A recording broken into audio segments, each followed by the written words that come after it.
Our destination today is situated on the Pacific coast of South America. It's a complex and seductive country with a lot of cultural diversity. The local population, a large majority of which is indigenous and mixed race, are excited to teach visitors about their local traditions. More than just spectacular ruins, Peru gives us an unparalleled view of the mosaic of people that have contributed to the country's history. Our itinerary will have us starting off in Bolivia, where two cities, Sucre and La Paz, share the title of national capital. After a stop at the famous Lake Titicaca, we'll head for the ancient Incan capital of Cusco before spending a day in the legendary city of Machu Picchu. Come join us on our all-inclusive tour to Bolivia and Peru on the joy of touring. We'll soon be landing in Sucre, a city with a population of 300,000. We'll have a whole day to explore the constitutional capital of Bolivia. After touching down in Sucre, our bus is waiting to take us to the city's center, located 2,700 meters above sea level. On board, we meet our guide, who will accompany us throughout the entire trip in both Bolivia and Peru. Our visit begins at Recoleta Plaza, where the city was founded in 1538.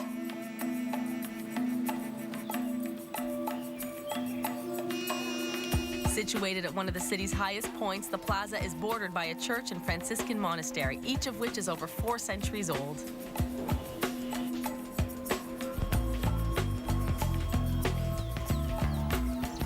Out in the square, we have an excellent view of the city from the Mirador, or lookout point, as well as a shady spot to rest.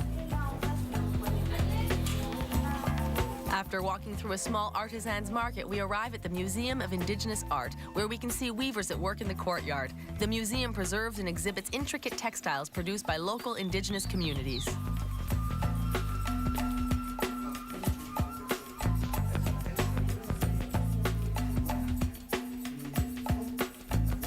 It also provides a wealth of information about the techniques and traditional patterns of Bolivian textile art.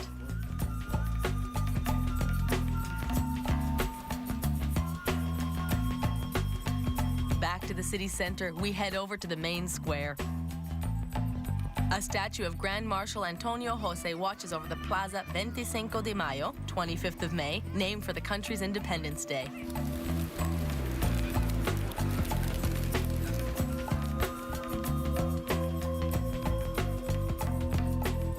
The plaza is surrounded by colonial-era buildings, including the Prefecture and La Casa de la Libertad. It was in this Spanish colonial palace, formerly a monastery, that Bolivia's Declaration of Independence was signed in 1825.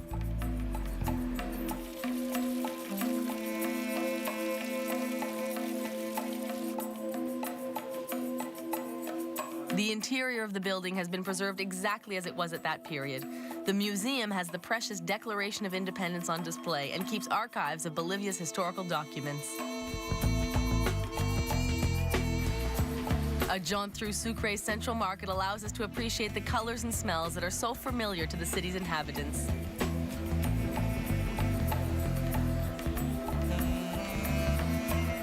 Our bus takes a route through Sucre's lively streets before dropping us off at the former convent of San Felipe de Neri, which has been transformed into a private school. Founded in 1795, this place is steeped in history. However, may the good San Felipe forgive us. We're less interested in doctrine and more interested in the panorama. From up on top of the tiled roofs, we have an unobstructed view of Sucre and its surroundings. Catholicism is widespread in Bolivia. In the street, we stumble across a procession in honor of the Virgin.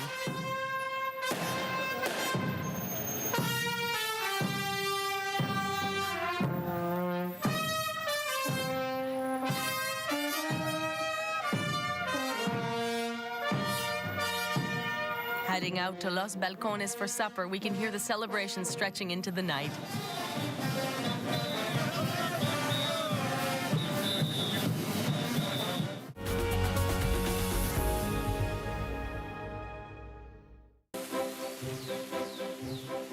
In the early morning, we get settled in our bus and take off for Potosi, one of the highest cities in the world, located at 4,000 meters above sea level. After our stop there, we'll continue on toward Uyuni. Although Sucre and Potosi are only 164 kilometers apart, the mountainous roads mean that the journey will last a good 3 hours. We take the opportunity to stop and have a look at the Sucre suspension bridge that spans the Pilcomayo River. Back on the road, we have a good look at the diversity of the region's landscape. We drive through the temperate valley of Chuquisaca before climbing up the slopes to the Andean highlands, where we will find the city of Potosi.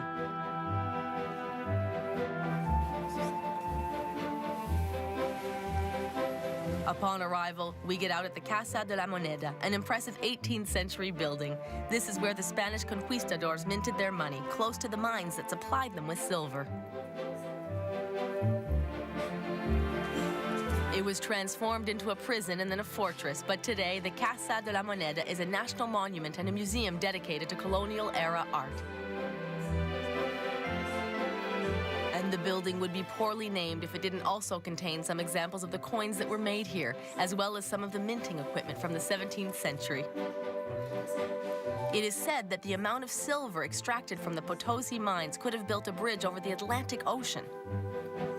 But the exploitation of the indigenous Bolivian population, as well as the African slaves that were brought here to work in the mines, throws a dark shadow on the opulence of the Casa de la Moneda.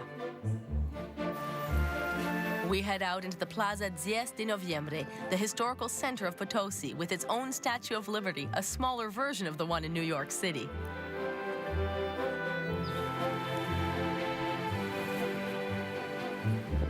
The pedestrian streets of Potosi are fertile ground for legends, like that of the Green Cross of San Francisco Church. Dans la légende, cette croix-là, elle grandit chaque année.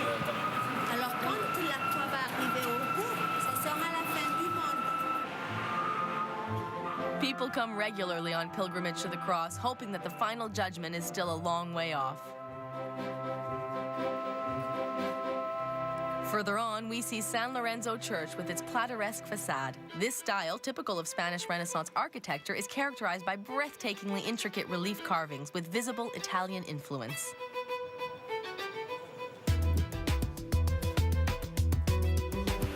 Potosi was built at the foot of a mountain called Cerro Rico. After being mined for centuries, it's so full of shafts and tunnels that today it's in danger of collapse.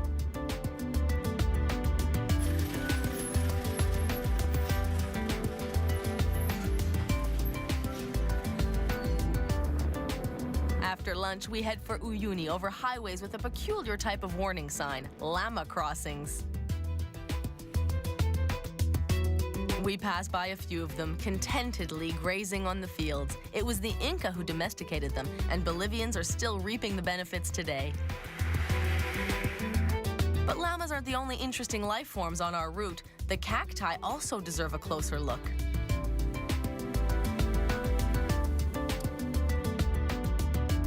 We continue our drive on the Cordillera de los Frailes through geography that has been marked by volcanic activity.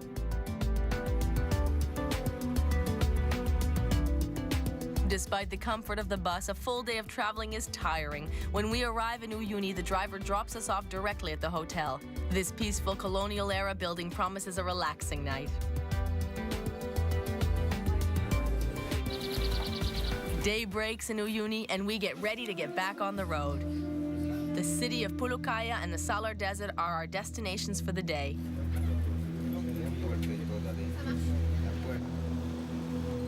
We trade in our bus for some vehicles with four-wheel drive. We're not staying on the highway today. 20 kilometers out of Uyuni, we arrive in the mining town of Pulucayo. A small railway museum has old trains on exhibit, including the first ever locomotive in Bolivia. The town seems a bit ghostly, and we have a hard time believing that a century ago, Pulucayo had a bustling population of over 20,000 inhabitants.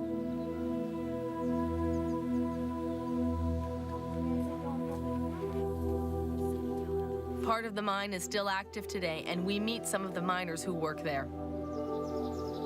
But the glory days of the silver deposit, which was thought to be limitless, are truly a thing of the past. Fortunately, the families that still live in the village receive visitors with open arms, eager to tell us about the town's history. Back in our SUVs, we'll head for Colciani, where the majority of the inhabitants make their living from salt production. And this isn't just any salt, it's from Salar de Uyuni, an immense salt desert 3,650 meters above sea level. At the Interpretation Center, we learn about salt extraction and processing. The larger blocks become salt licks for livestock, while the grains are destined for human consumption. We can even buy some on site.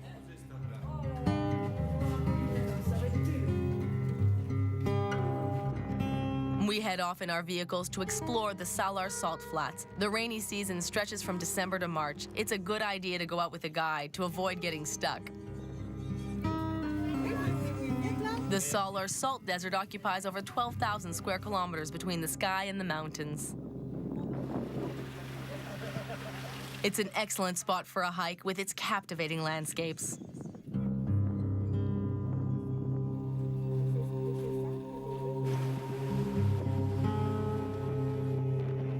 Between two optical illusions in this all-white landscape, we take a pit stop to have a snack. We've brought all the supplies we need for a picnic in this unusual location.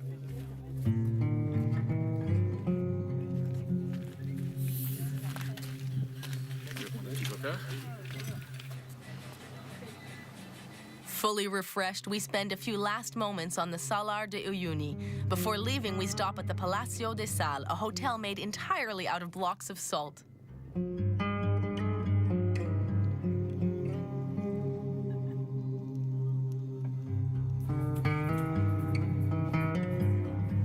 This unusual establishment has 16 rooms and is unique to the world.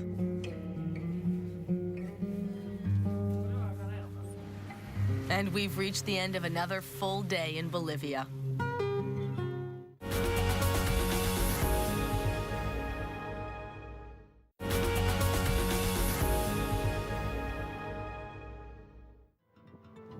After a short flight, here we are in La Paz, political capital of Bolivia. Lively and colorful, the city is at once exotic and cosmopolitan. From the city center of La Paz, we'll head for the neighboring Valley of the Moon. We head down into the canyon to the main square of La Paz, named Plaza Murillo, for the leader of the Bolivian Revolution.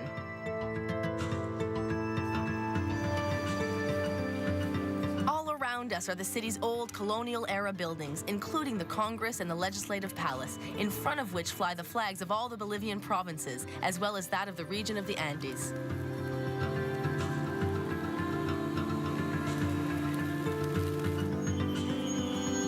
The cathedral is also in Plaza Murillo. It's an imposing building with 5 naves, Corinthian columns, and a central dome.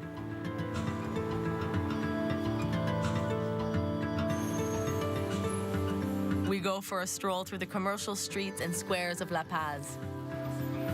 Here on Apolinar Jaén Street, time seems to have stopped during the colonial era, with its old-style cobblestones and balconies. The street is home to no less than 5 museums.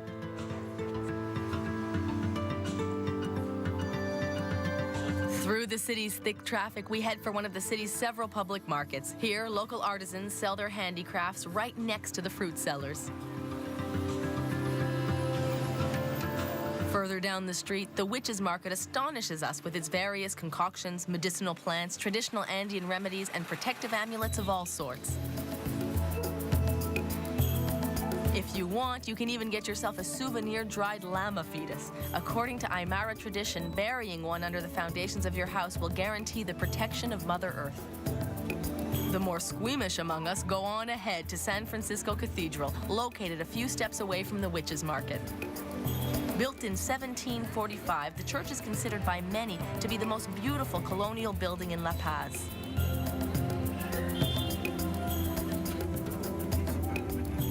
A lively street leads us to the Alacitas, an annual festival that happens to coincide with our visit. According to local tradition, what we buy in miniature here in January will be ours, life-size, before the year is over.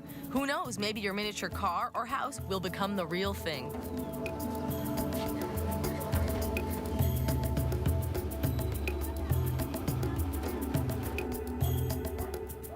We're expected at the Oberland Hotel for lunch. In the yard, we're served sizzling grilled meats on a hot stone.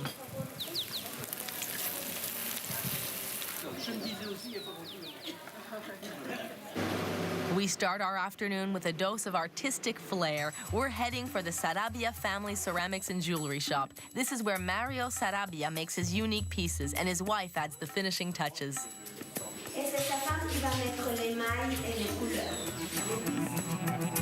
The decorative ceramic sculptures are made in a style influenced by both contemporary and traditional Bolivian art. Their daughter designs the ceramic jewelry that we find in the boutique.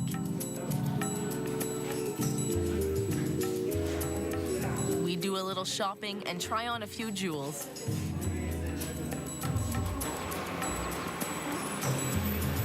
The Valley of the Moon, our next destination, is quite close. Only 15 kilometers from La Paz, we have the impression that we've driven into another world.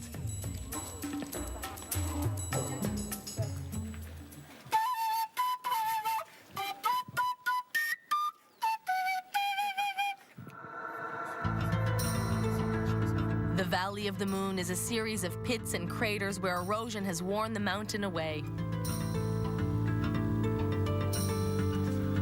The unique landscape of rocky formations, scoured for thousands of years by the wind and the rain, makes us feel like we're discovering a different world.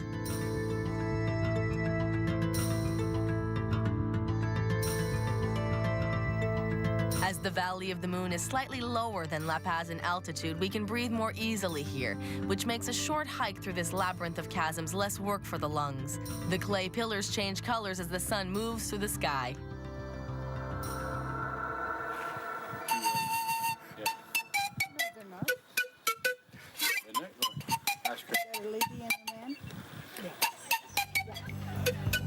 And it's a drive back into the city after this lunar experience. And we're staying at the Hotel Presidente, a modern 5-star right in downtown La Paz. The city is home to some really great restaurants. Our guide brings us to one called Pan de Oro, an establishment that puts on a dinner show. One of the specialties is the excellent fondue, which we savor to the gentle sounds of Bolivian traditional music.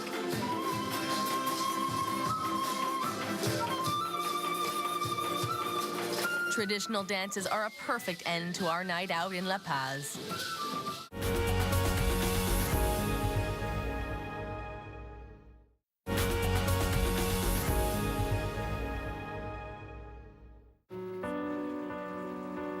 We leave La Paz this morning in the rain. We say goodbye to the splendid city, riding high and dry in our bus. We have a lot of ground to cover as we plan to end our day in Puno, Peru.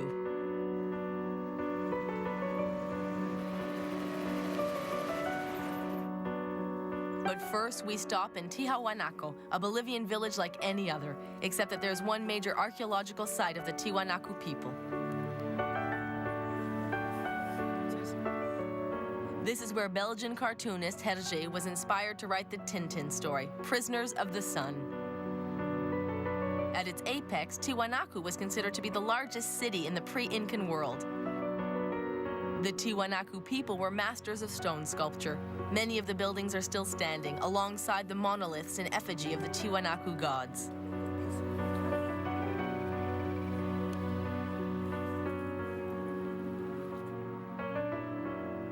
One of the attractions of the site is surely the Door of the Sun, which may have been used for astronomical observations.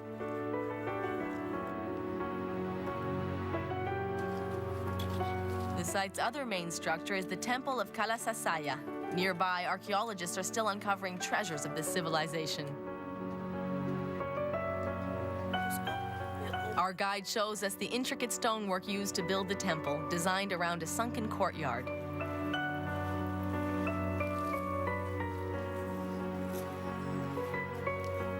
In the courtyard are monoliths with frightening faces, and carved heads are embedded into the temple walls.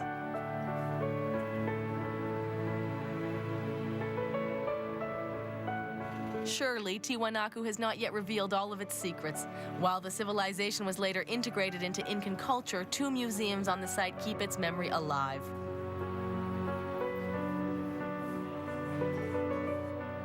Among the pieces exhibited here are several representations of their gods, carved into gigantic blocks of stone.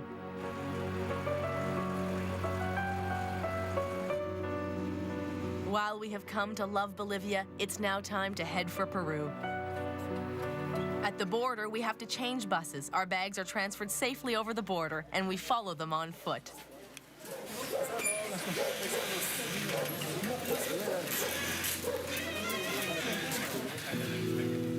Once we're past the border controls, we set foot on Peruvian soil.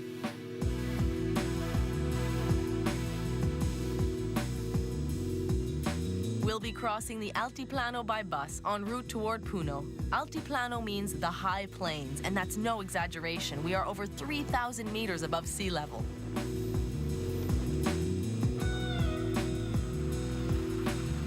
On the banks of the famous lake Titicaca, Santiago Apostle Church rises up from the landscape with its red stone. The architectural style incorporates both indigenous and naive influences, making it one of a kind.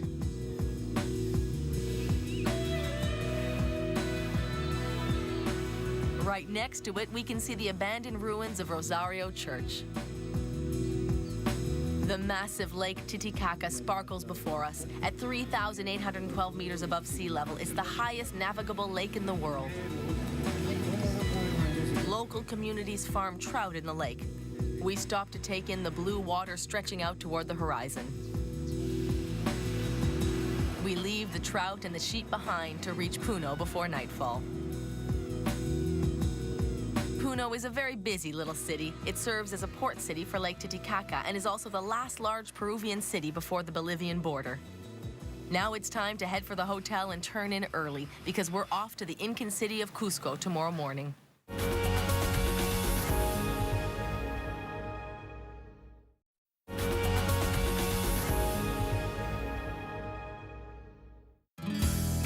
This morning, we depart for Cusco, the Incan capital. We have 7 hours of travel ahead of us across the magnificent Altiplano. Later on, we'll stop in Rakshi, but our first stop of the day will be in Siyustani. The sky is menacing, but we're confident that the weather will clear for our visit to the necropolis. However, Mother Nature decides to send us a downpour to go with our visit to the funerary site. Wrapped in our raincoats, we head out to see Siyustani. If the llamas can handle the rain, so can we. This is where the Koya people buried their dead. In fact, the Koya placed the mummified bodies of their nobles in tall stone caverns called choipas.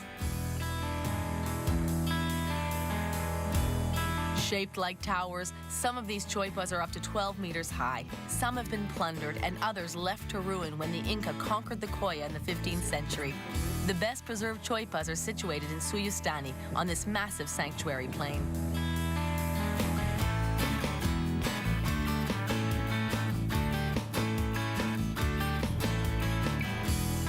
We leave the Koya necropolis to continue on our way to Cusco.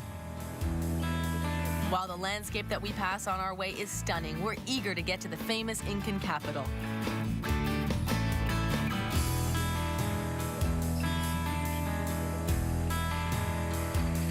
To stretch out our legs, we stop for a cup of coffee in Pucata, which inspires a melody from our Peruvian guide. We pile into a small shop where we drink coffee surrounded by colorful handicrafts, which only serves to build our excitement of being halfway to Cusco. But there's lots of road left to cover and a lot of landscape to see. The misty mountaintops lend the Altiplano an aura of mystery. As we enter the region of Cusco, of which the city of Cusco is the capital, we are welcomed by artisans who show off their beautiful wares. Our excitement grows with every kilometer we pass on our way to the Incan capital. We pass through San Pablo to the sounds of the local marching band. It's carnival, and the local population serenades passing visitors with fiesta music. Time for lunch. On our way out of town, we stop for a bite to eat. Under heavy clouds, we start the final leg of our journey to Cusco. With the skies clearing, we take advantage of the sunshine to stop in Rakshi, once an important center of Incan culture. The main structure at the site is the temple built in honor of the creator god, Huiracocha. It's one of the rare, if not the only, Incan buildings that has columns. The surrounding residences are very well maintained. They were once the home of the site's priests.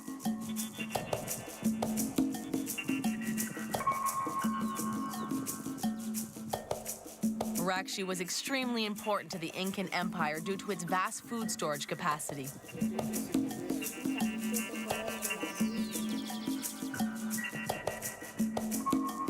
Located on the border between two important regions, the climate of the spot allowed the Incas to store many of the basic foods that form the Incan diet, including dehydrated potatoes.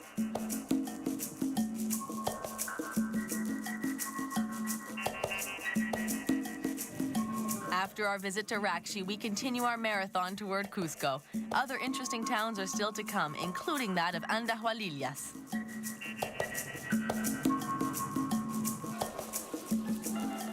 When we arrive, the rain has caught up with us once more.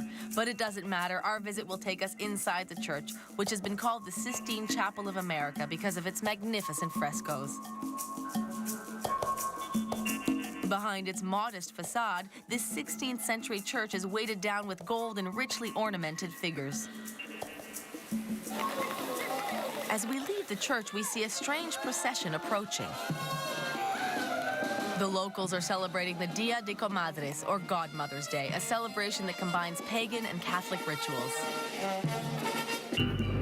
While it looks like fun, we must leave Andahualillas to head for the ruins of Rumicolca. This is the enormous door that marked the entrance to the ancient city of Cusco. The Incas used it as a checkpoint to control all entries and exits from the capital. We're getting very close now.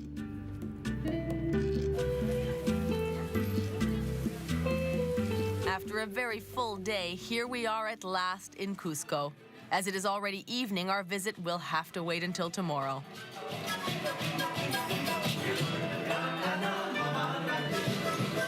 We'll just have to soothe our impatience with a tasty and well-deserved meal accompanied by Peruvian music and dance. Tomorrow, we'll discover the capital of the Incas. We gather in the lobby of our hotel, Los Portales, before setting off in search of the Incan sites that surround the modern city of Cusco.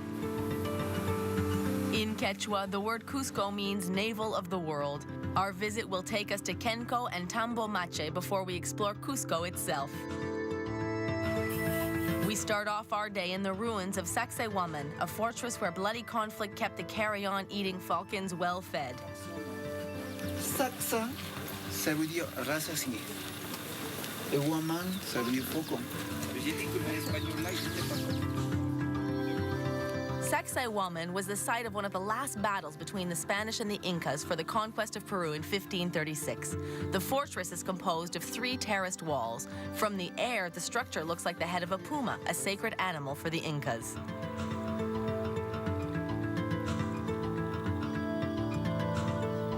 A maze of doors and stairways facilitated the movement of troops. The stones are so massive and the architecture so advanced, experts estimate that it took more than 20,000 men working over a period of 50 years to build the fortress.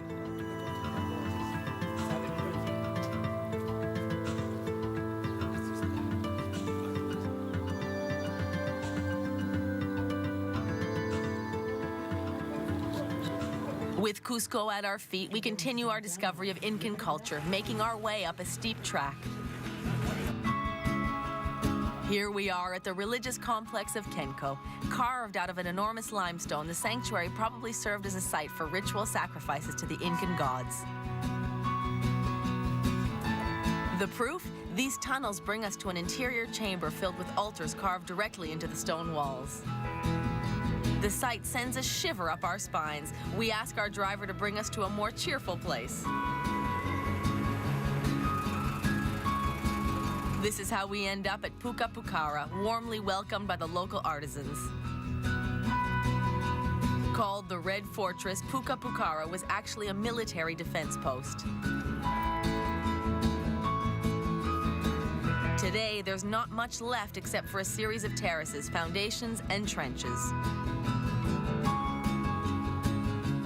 But if Puka Pukaro was a defense fort, who or what was it protecting? The answer is only 500 meters away on the terraces of Tombo Mache, the Incan imperial baths. Here, water from the sacred stream runs into stone ritual basins. The white Christ that overlooks Cusco draws our thoughts back to the fervently Catholic Spaniards who conquered Peru.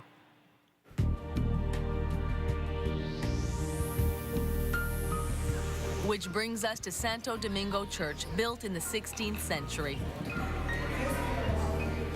It was built on the most sacred Incan site, Curicancha, the Temple of the Sun, the largest and richest temple of its kind.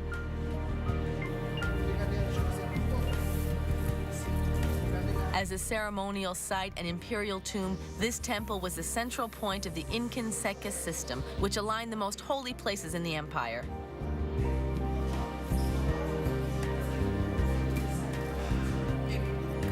When the Spanish arrived, they pillaged the gold and other treasures of Curicancha and desecrated the bodies of the emperors.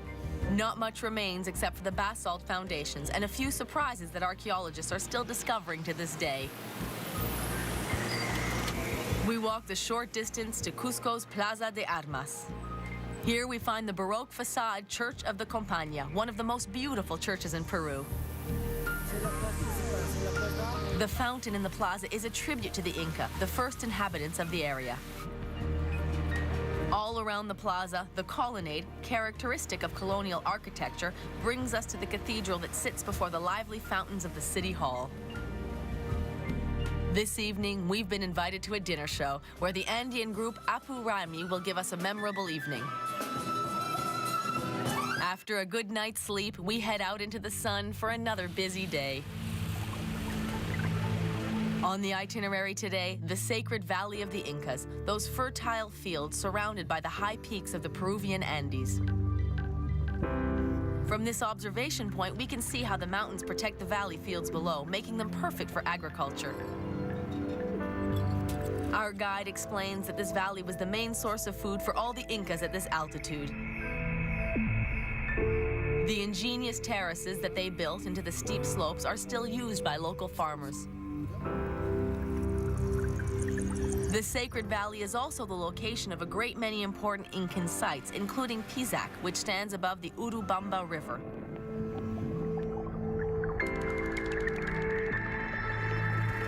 Pisac is interesting because of its well-maintained ruins and because of the beauty of the surroundings. At Pisac, the agricultural terraces typical of Incan farming methods rise up the slopes of the surrounding mountains. A storage built high above the terrace was used to protect the harvest. The terraces were built to withstand erosion, and they're still functional centuries later.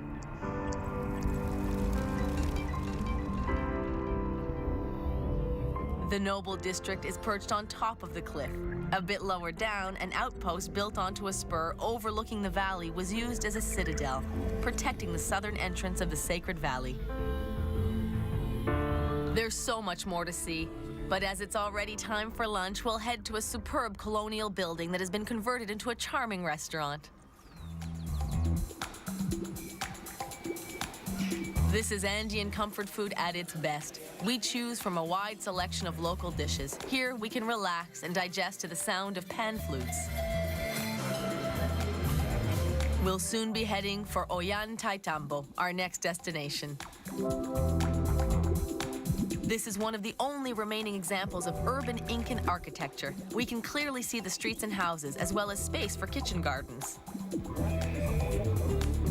At the top, we can see the granaries that were used to store local cereal grains or dried fruits and vegetables. And now it's time to start our climb up toward the fortress. Within the impenetrable walls of the fortress, extremely solid doors stand on guard. And this is what remains of the Temple of the Sun, which was probably not yet finished at the time of the Spanish conquest. One of the walls is built out of gigantic stone blocks, assembled with meticulous precision by smaller stones. The nobles lived in a section at the center of Ollantaytambo, which is also the location of the astronomical observatory.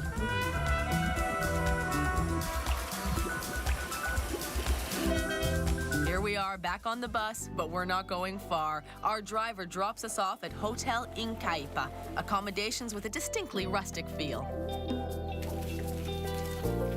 Appearances aside, Incaipa is a modern and friendly establishment that contributes to the area's sustainable development. The pride and the pleasure that the family-run business takes in their culture is evident.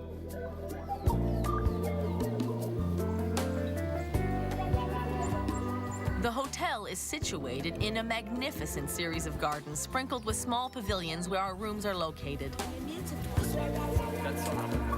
In this oasis of calm, we spend the night dreaming of Machu Picchu, which we will visit tomorrow.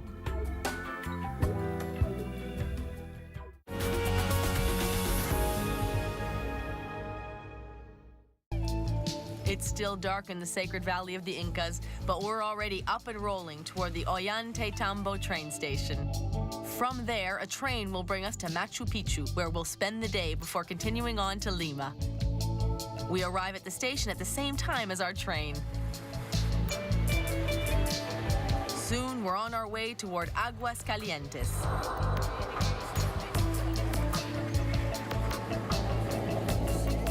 The train is rather luxurious for the region. We gaze out the window at the unique landscapes of the Urubamba River and the Sacred Valley. Arriving at Aguascalientes, we change our mode of transport, off the train and onto the shuttle bus.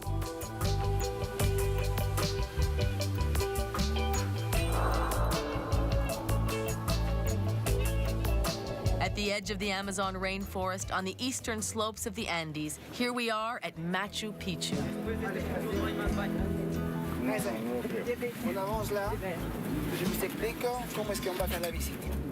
A sacred city built according to elaborate plans in the 15th century, Machu Picchu is Peru's most emblematic archaeological site and one of the most visited spots in all of South America.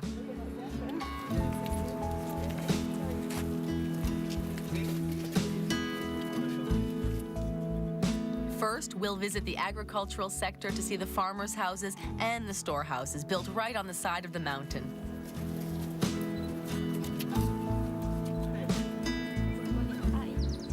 The agricultural terraces carved out of the steep slope could feed up to 10,000 people per year in Machu Picchu.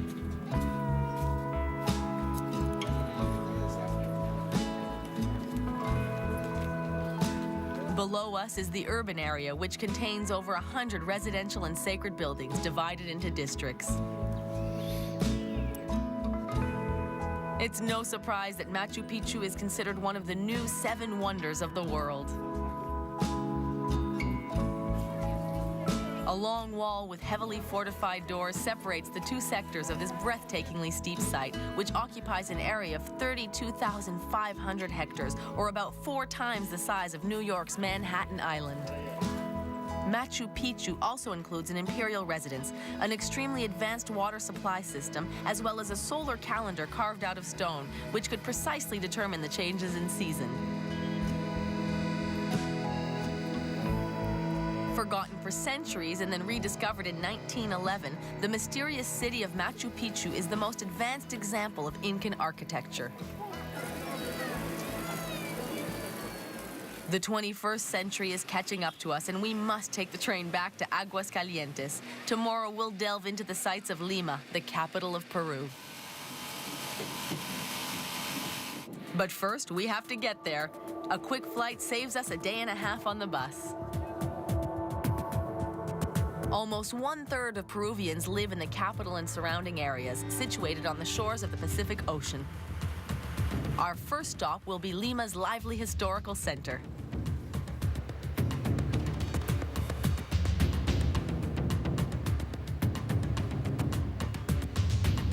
Here we are in the heart of the City of Kings, founded by Conquistador Francisco Pizarro in 1535.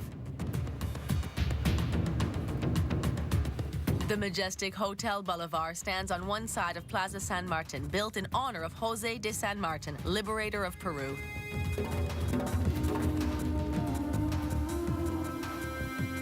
Not far away is the Plaza Mayor, where our city guide, Magali, tells us about the history of the square and its buildings.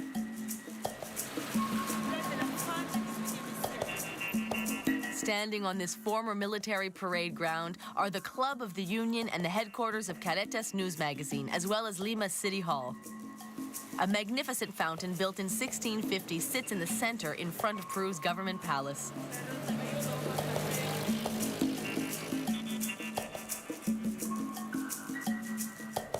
Here we also find the Cathedral of Lima with its imposing facade. Inside, wooden columns have been added to support the frame after an earthquake destroyed the original structure.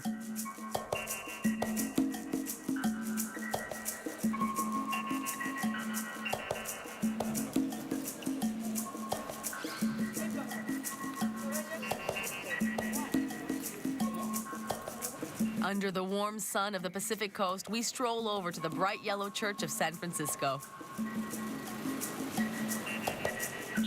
Its facade between two looming bell towers seems to be a perfect habitat for the resident pigeons. We head out of the city and into the outlying regions. Home to the farmers' fields only a century ago, today, the Miraflores district is an upscale residential neighborhood. Salazar Park is a perfect place to stroll with a view of the ocean. We stop for lunch at a restaurant with an inviting terrace at Larcomar shopping complex. And then we set our course for Barranco, formerly a fishing village made famous in the songs of Chabuca Granda, First Lady of Peruvian song.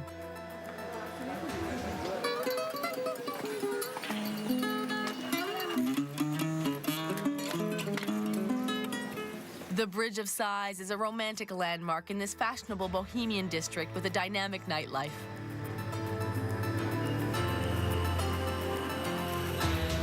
In the middle of the district is the Barranco Municipal Park, beautifully decorated with works of art.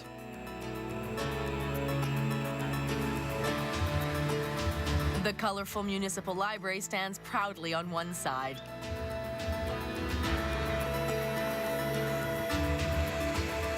And what's a visit to Lima without a visit to the beach? Beaches abound in the Chorrillos district at the foot of Morro's Solar Hill.